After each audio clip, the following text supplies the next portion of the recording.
We here at the Spokane County Interstate Fair are directly adjacent to that fire that's burning at the Spokane Indians Vista Stadium. So just a few minutes ago, just over our shoulders here, we could actually see a huge plume of smoke from that kind of resurgence of the fire. If you're wondering why I'm on the Spokane River doing yoga on a paddleboard, well, you'll just have to stay tuned for that. Many big updates in the investigation here from officers. I'm saying that yesterday evening, a family member actually reached out to law enforcement saying that Tyler Robinson admitted to shooting Kirk. Instead, we're seeing about 1,000 more people on those roads heading westbound. The point is to make it harder for unlicensed businesses to run. Federal judges in several states blocked Trump's executive order that effectively ended birthright citizenship. Trump said the judges did not have the power to do that and took it to the Supreme Court. It's going to take its time to build out, and so then we end up with more chances for scattered showers Wednesday and Thursday and potentially Friday before it fully forms and we become warmer and drier. It's not even just one day, it's like 3 nights of music and fun and drinking and, you know. That's right. Yeah, no. Now, just last month, Health and Human Services Secretary Robert F. Kennedy Jr., a vaccine skeptic, fired all 17 members of this panel. You're golfing now? He was doing pickleball just a half hour ago. Tell us what's going on. We all have our whys. Why we love who we love and do what we do.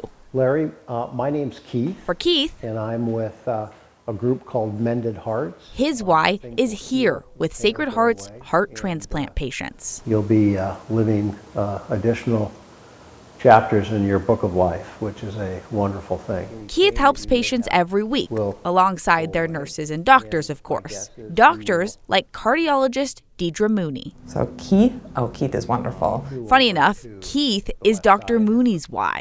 We met back in 2019 when 2 of his cardiologists called me and they were concerned that he was starting to slide. And she made a comment that I'll never forget. She said, "I'm glad you're here, and we're going to take good care of you." And they did. They took really good care of me. As my heart got weaker, I got onto the heart transplant list. I was fortunate enough to receive a heart within 10 days, which is like winning the lottery. Still, the odds are not great with heart failure. There were so many opportunities for me to die, and I didn't. Recovery after surviving wasn't easy either. Get your head up. Keith had to learn to walk again. Yeah, Keith. One day turned into a week, and a week turned into a month, and now, 5 years later, I'm going to go to the gym this afternoon. I mowed my lawn 2 days ago. And this year, he walked Bloomsday. Doing well. With the one and only Dr. Mooney. What made you decide to ask me to walk Bloomsday with you? Celebration to someone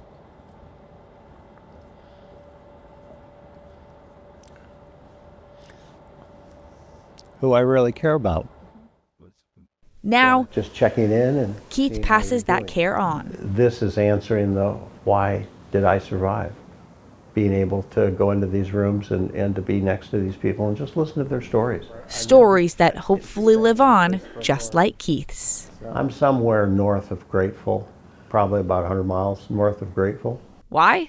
Well, because he's here. I realize, too, I'm in the 4th quarter. I just don't know how much time's on the clock. So I want to make the most of it. Nicole Hernandez, KREM 2 News.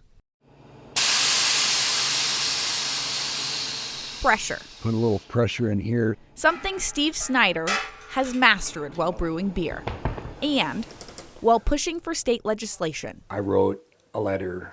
I said, I've got to tell her the whole story. Steve's story built up inside of him for decades. I didn't know there was a word for what was happening.